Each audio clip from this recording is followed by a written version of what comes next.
গরিব মানুষ অত্তরহীন আমার ককুই আইয়ে না। আর যা মনে করুন 2 দিন হয়েছে একটা শ্রদ্ধার মাত্রা বলে আইয়ে না, আমি গেছি তাহলে আইয়ে না সেটাই বিচার হইব, বাড়ি বিচার হইব, কেলা করবো এই দেশ আমি দেখাম।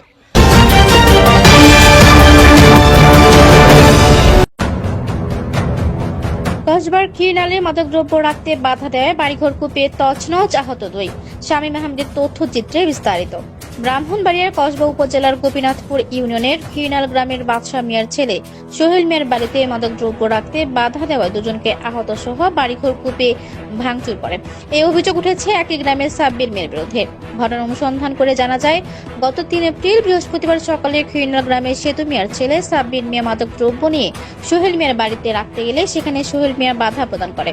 এতে ক্ষিপ্ত হয়ে সাব্বির মিয়া দলবল সন্ত্রাসী ও দেশীয় অস্ত্রশস্ত্র নিয়ে সোহেল মিয়ার বাড়ি ঘর কুপিয়ে ভাঙচুর করে নগদ 35,000 টাকা এবং 50,000 টাকার স্বর্ণ অলংকার সহ সোহেলের বাবা ও সোহেলকে মারপিট করে। এলাকার সাধারণ মানুষের সাথে কথা বললে জানা যায়, খিরনাল গ্রামে মাদকের ছড়াছড়ি এবং যে কোনো সময় ঘটে যেতে পারে বড় ধরনের দুর্ঘটনা। এ বিষয়ে স্থানীয় লোকজন ও ভুক্তভোগীরা জানায়, বাধা দেওয়ার পরে আমার বাড়িঘরটি কেন ভাঙলো, আমি পুলিশের কাছে গ্রামবাসীর কাছে বিচার চাই।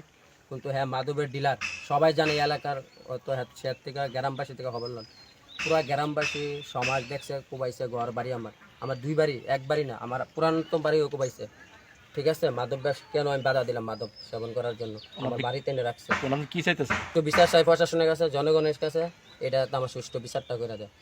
সাব্বির আমার বাতিজা মাদক আমরা কুবাইছে আমার ঘর দুয়ার, আমি বিচার পাই না কালোর দ্বারা।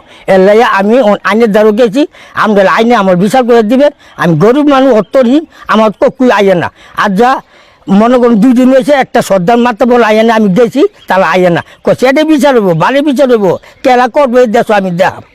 এই কথা বুঝলেন নি? এর লাগে আমি আইনের দ্বারা গেছি, আমাদের আমার সুষ্ঠু বিচার করে দিবে।